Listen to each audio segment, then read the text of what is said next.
Fala aí pessoal, bom dia, tudo certo? Beleza pura? Anderson aqui com vocês. Hoje estou com o meu convidado, Diego.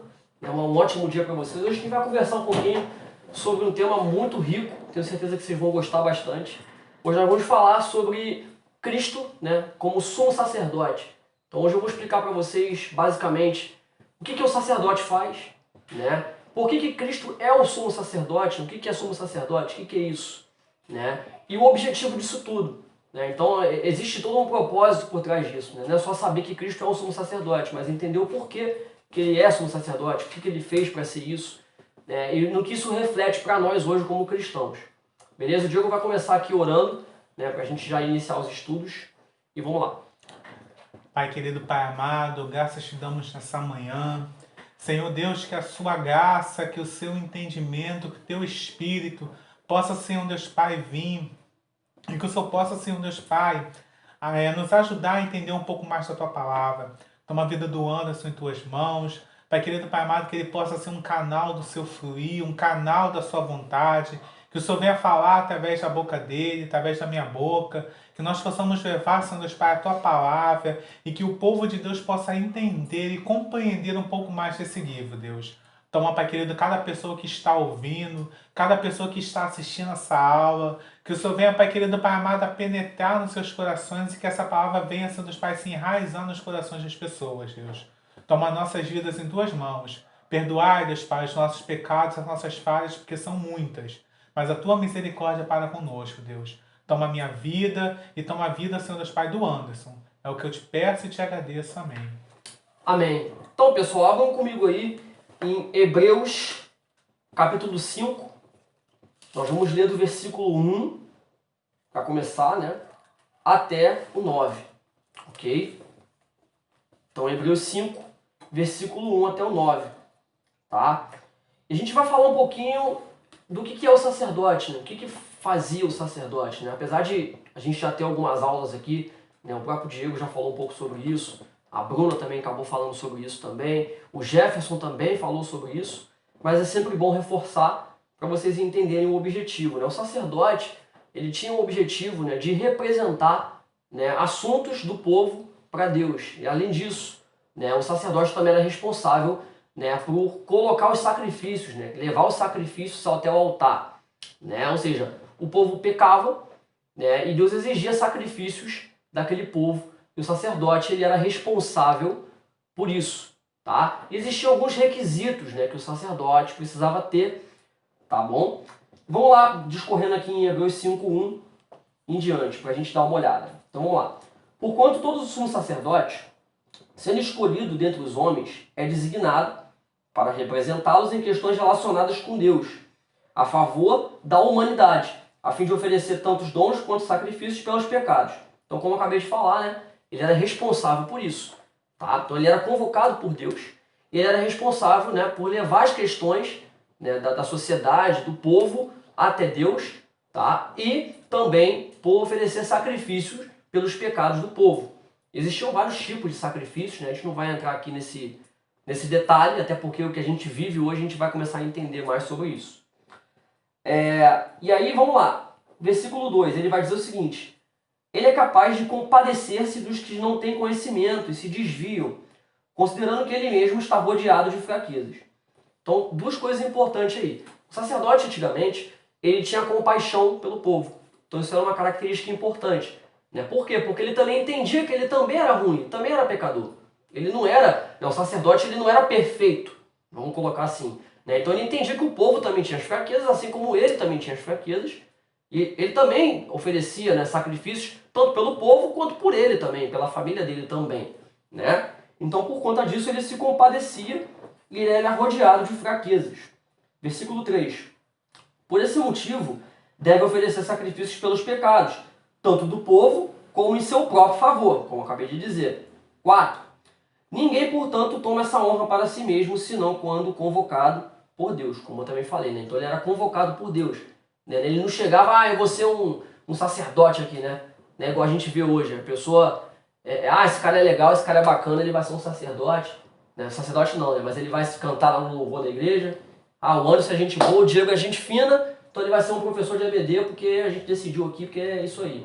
Não é muito bem assim que as coisas funcionam, né? Então a pessoa lá, para ser um sacerdote, ela tinha que ser convocada por Deus, né? E como aconteceu com Arão, tá? Desse mesmo modo, Cristo não buscou para si próprio a glória de se tornar um sumo sacerdote, mas foi Deus que lhe declarou: Tu és meu filho, eu hoje te gerei.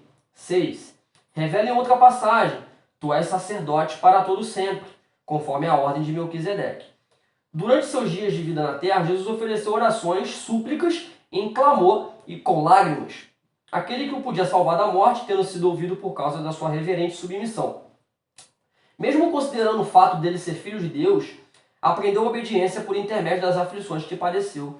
E uma vez aperfeiçoado, tornou-se a fonte de salvação eterna para todos quanto lhe obedecem, tendo sido nomeado por Deus como sumo sacerdote, segundo a ordem de Melquisedeque. Então eu queria chegar nessa parte aqui, porque aqui a gente agora vai fazer uma junção. A gente não vai ficar muito lá atrás, no que era, os detalhes do sacerdócio lá atrás.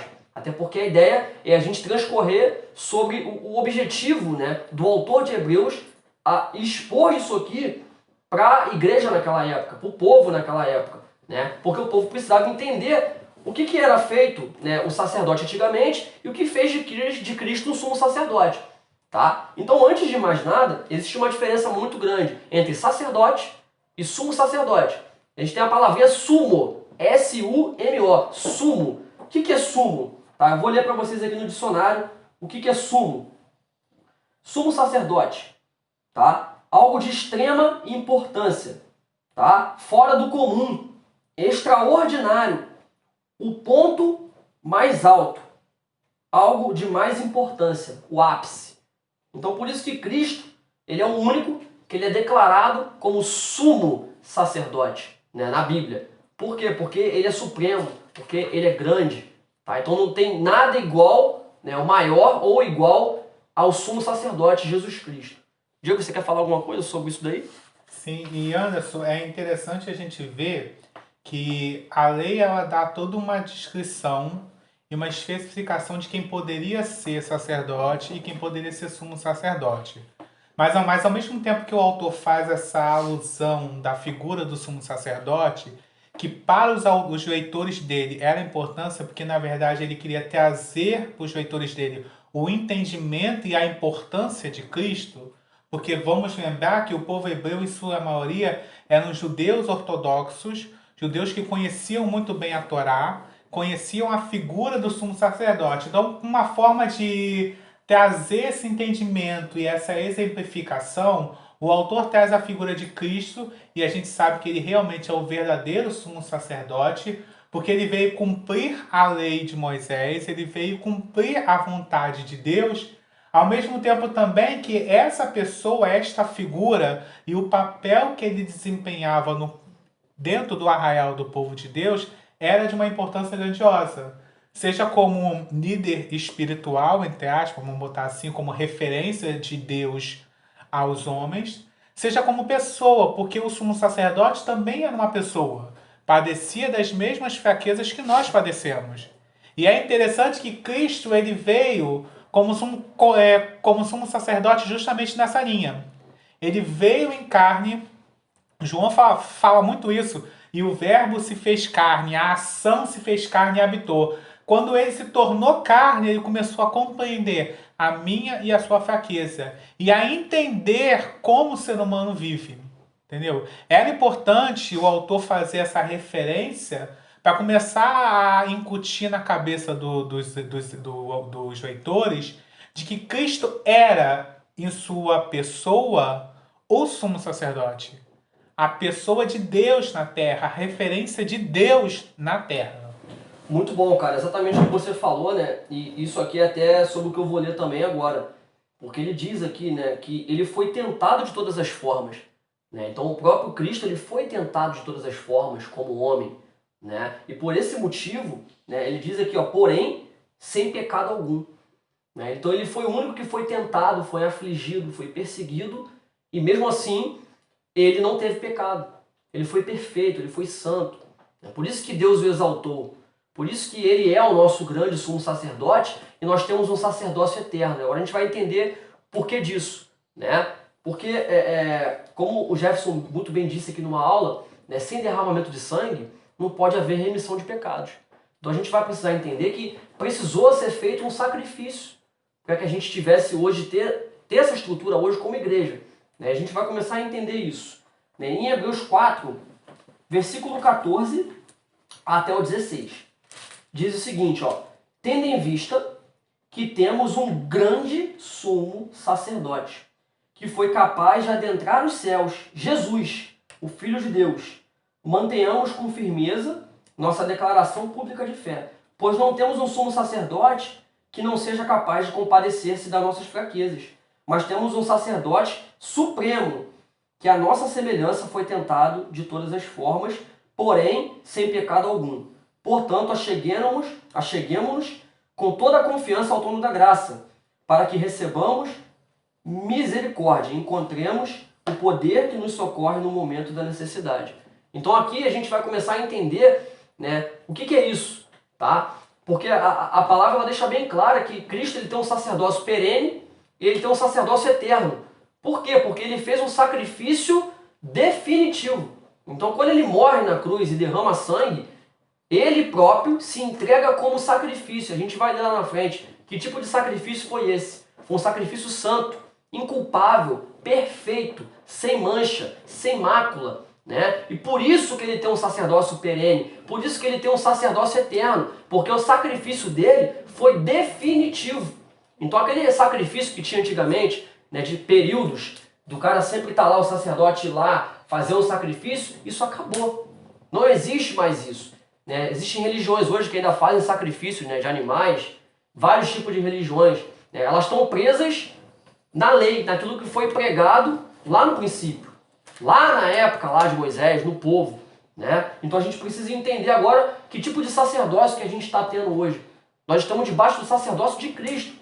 Tá? E é Ele que nos representa agora diante de Deus.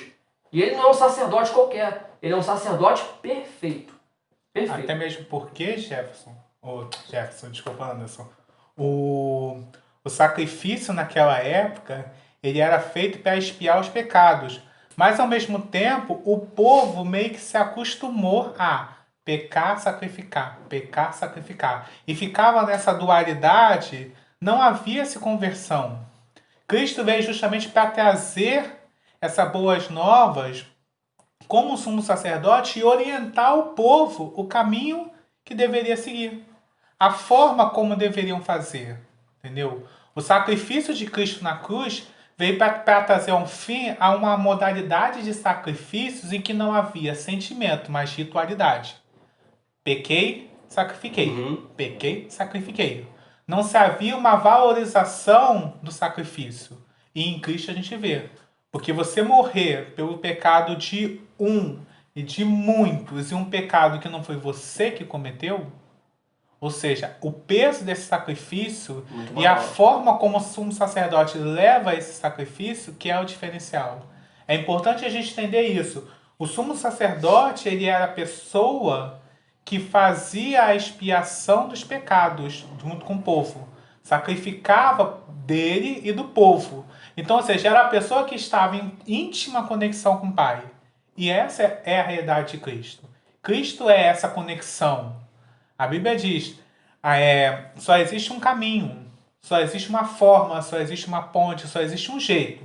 A gente pode tentar achar que existem caminhos, mas a gente sabe que só existe um caminho. Verdade, isso aí que você falou é muito bonito, né? A gente entender que existe um caminho, existe um Cristo que se sacrificou por nós, né? Ele vive, né? Então, ou seja, ele não só se sacrificou, mas ele também hoje vive, né? E tão lindo que a gente vai ler agora também, está em Hebreus 7, no versículo 25 até o 27, que ele diz o seguinte: concluindo, ele é poderoso para salvar definitivamente aqueles que por intermédio dele achegam-se a Deus. Ó, o caminho, por intermédio dele se achegam a Deus. Então ele é poderoso para salvar esse tipo de pessoas, que por intermédio dele se achegam a Deus. Então não existe mais um sacerdote. Agora é o nosso Cristo. E por intermédio dele, somente dele, a gente pode se achegar a Deus. E além disso, ó, tem mais uma coisa. Ó. Pois vive sempre para interceder por eles. Por quem? Por aqueles que buscam a Deus. né? Então Cristo, ele intercede por nós também. Então isso é muito bonito, a gente consegue ver um cuidado completo, né? Um sacerdote completo, que se sacrificou por nós, que vive por nós, que nos salva, que opera em nós e que intercede por nós, né? Então isso é muito bonito, a gente poder entender isso, né?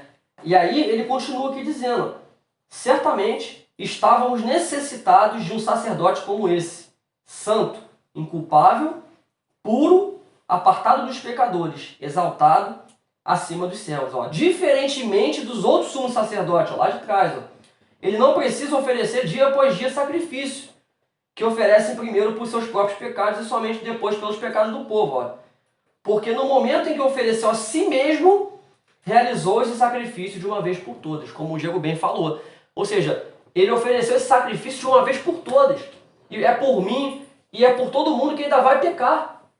Ou foi um sacrifício para sempre, acabou, definitivo. Né? E diz aqui que isso aqui também é muito bonito. Diz que nós estávamos necessitados de um sacerdote como esse. Ou seja, todos os sacerdotes que existiram lá atrás, eles não davam conta. Deus viu que não ia dar conta. Nós precisávamos desse sacerdote, Cristo. Precisava vir o Cristo. Nós estávamos necessitados, precisávamos dele. Né? E aí ele veio dessa forma aqui, santo, inculpável, puro, apartado dos pecadores. Né? E agora eu vou falar também um pouquinho do propósito. Eu quero falar alguma coisa? Não. Show de bola? Show de bola. Então, a gente viu então o que é o sacerdote. Claro que isso aqui é um resumo, gente. Não adianta a gente pegar aqui 3 horas de aula, isso aqui dá muito conteúdo. Né? A gente está tentando ser o máximo objetivo aqui possível, né? Mas a gente pode entender o que é sacerdote, sumo sacerdote, por que Cristo hoje é o sumo sacerdote, né? Ele é eterno, é o sacerdote eterno, possui um sacerdócio constante, perene, né? Então não vai ter outro sacerdote para substituir o Cristo. Ele é o nosso sacerdote hoje e para todo sempre, tá? E agora a gente vai entender o propósito disso tudo, né? Vamos ler lá em Hebreus, capítulo 9. Capítulo 9. A gente vai ler do versículo 11 até o versículo 14. Quando Cristo chegou como sumo sacerdote, dos benefícios que estavam por vir, ele mesmo adentrou o maior e mais perfeito tabernáculo, não construído por mãos humanas, isso é, não pertencente a esta criação, não por intermédio de sangue de bodes e novilhos, porém mediante o seu próprio sangue. Ele entrou no Santo dos Santos de uma vez por todas, conquistando a eterna redenção.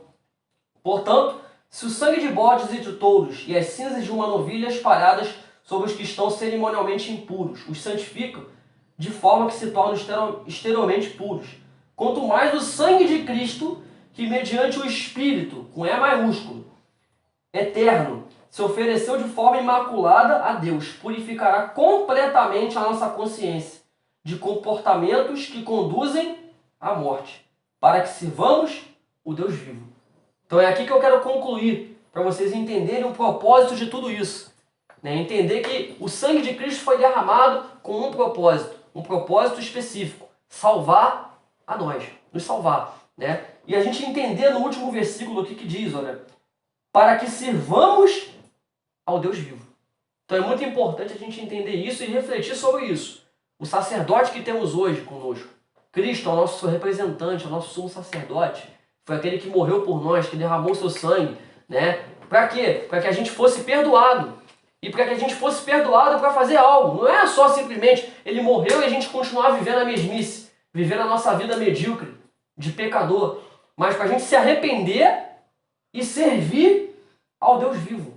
Né? Então isso é muito importante. Ele também coloca, reforçando, vou ler de novo lá em Hebreus 4 novamente, né, que a gente já leu, mas só para vocês entenderem, ó, que ele diz aqui, ó, que concluindo temos em vista um grande sumo sacerdote, que foi capaz de adentrar os céus, Jesus, o Filho de Deus. Mantenhamos com firmeza nossa declaração pública de fé. Tá vendo aí? Isso é uma das formas da gente servir ao Deus vivo.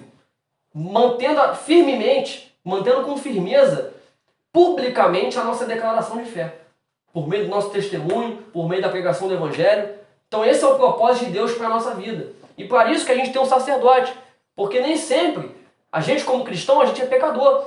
Às vezes nem sempre a gente mantém a nossa confissão pública de fé. A gente é pecador, a gente erra. E aí por isso que ele diz aqui, ó, que a gente tem que nos achegar com toda a confiança ao trono da graça, para que recebamos misericórdia.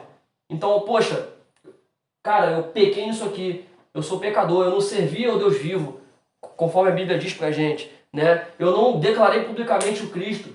Poxa, eu acabei errando nisso aqui, acabei pecando nisso aqui. Diz que a gente deve chegar com toda a confiança. Confiança em quem? Em mim? No Diego? Não. Confiança no Cristo, no nosso sacerdote, que foi perfeito, né? Que se sacrificou por nós, para que a gente pudesse ter uma vida plena com Cristo. Para que a gente pudesse ter uma vida plena, né? Servindo ao Deus vivo, servir de forma plena, né? Servir de coração puro. E isso só é possível com o derramamento de sangue, né? Com a purificação dos nossos pecados. Quer falar alguma coisa? Sim, Anderson, é interessante também a gente perceber que durante a leitura do capítulo 5, a gente consegue identificar várias características do sumo sacerdote. Como você falou, há muito essa questão do papel do sumo sacerdote, do trabalho do sumo sacerdote. E é interessante que na própria leitura a gente vê traços da personalidade de Cristo que se assemelha a atribuições ou a própria pessoa do sumo sacerdote. É interessante você em casa observar, com a leitura do texto básico, a própria leitura da lição, que a figura do sumo sacerdote e a importância que ele tinha para o povo de Judá, o povo de Israel em si, era essa importância que o autor estava trazendo à memória aos leitores de Hebreus. A importância do trabalho de Cristo como sumo sacerdote, vinculado ou análogo ao trabalho do sumo sacerdote no Antigo Testamento, as coisas que ele fazia, as funções que ele exerciam, e trazer isso à memória de uma forma que você consiga entender a importância do sacrifício de Cristo.